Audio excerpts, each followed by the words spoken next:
I wonder what that was about. It's definite. That is so strange, isn't it? That's the unity. It's just lovely. I love it. Wow.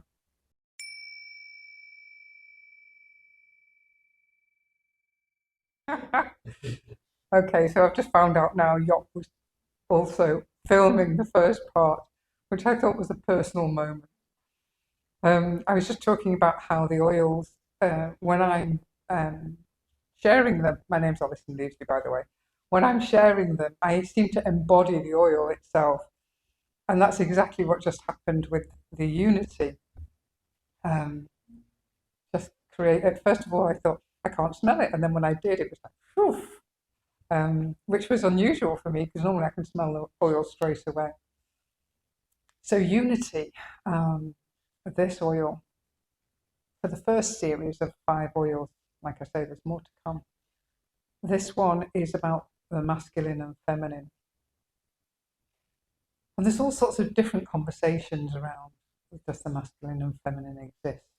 And how is that, have we got this divide and this polarity going on? I see that the masculine and feminine energies are within all of us.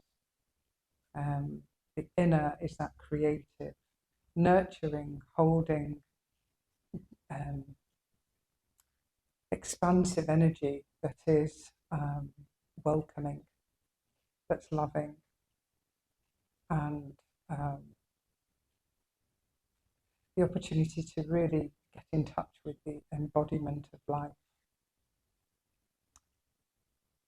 And then the masculine energy is the outer action, the logic, the thinking, the taking the opportunity of the feminine, and if you imagine it in a creative business way, the feminine has grown, it has created, it has allowed it to expand within, and then the masculine creates the action to make that happen.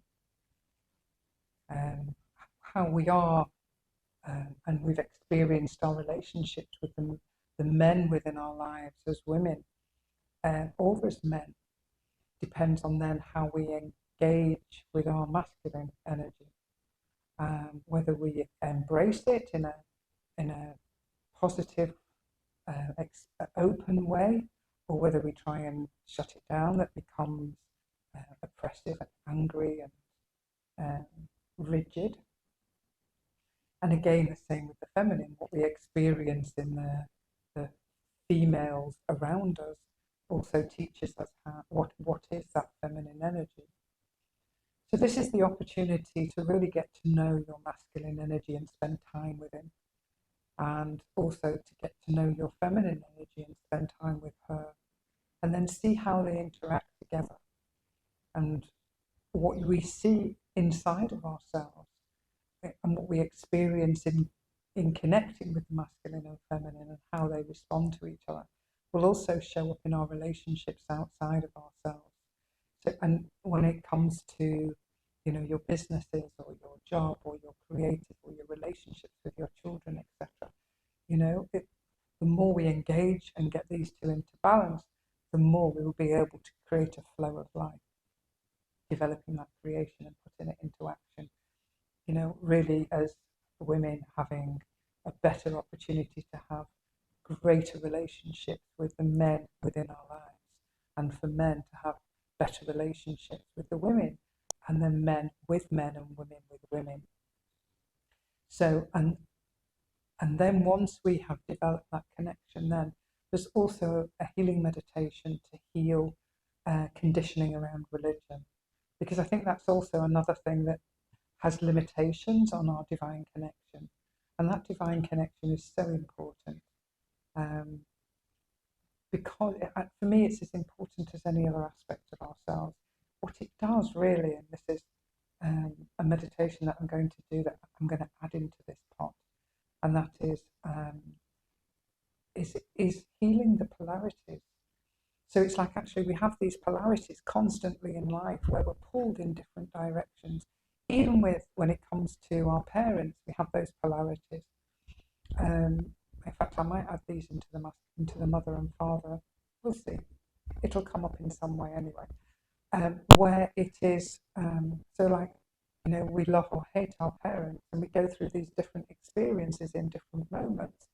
And if we spend longer time in the hating aspect of our mother or father and forget about forgiveness, then that can out, the relationship can become very unbalanced.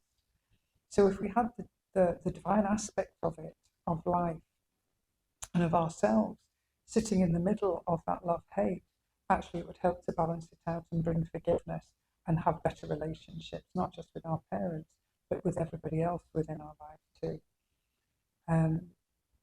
So the divine connection is really important, and so often what we understand about divinity, or the God of your understanding, or whatever your word is, because it really, for me, the word doesn't matter, because that's when we sort of try and make it into something, isn't it? Is when we have words. Yeah. So having that divinity sitting in that masculine and feminine, that's really the trilogy, isn't it? That holy trilogy, that's so important. And so by having the divinity within us, it allows us to operate in a completely different way, in a higher way, in a connected way, not only to ourselves, but to life itself and to other people and to everything that's around us. It allows us to manifest and do different things in a very, very unique kind of way that is an honour and a blessing of life. I know that for me, I manifest very, very quickly, and that that for me, I use the word of God. The word God. It's taken me a long time to get to that place because there have to be an awful lot of forgiveness as well. So everything that I'm asking, and brought through in this work, in these sacred oils, I've actually gone through myself for many, many years. Yeah, and that's why I think I've got to the point in my life where I'm doing this and have been asked to do this. So with the clearing the conditioning around religion, allowing that masculine and feminine, the divinity, the purest divinity to come through, it allows us to then operate in the world in a very, very different frequency. And forgiveness, compassion, and unity within ourselves and with the people around us becomes a different way of living and a different existence.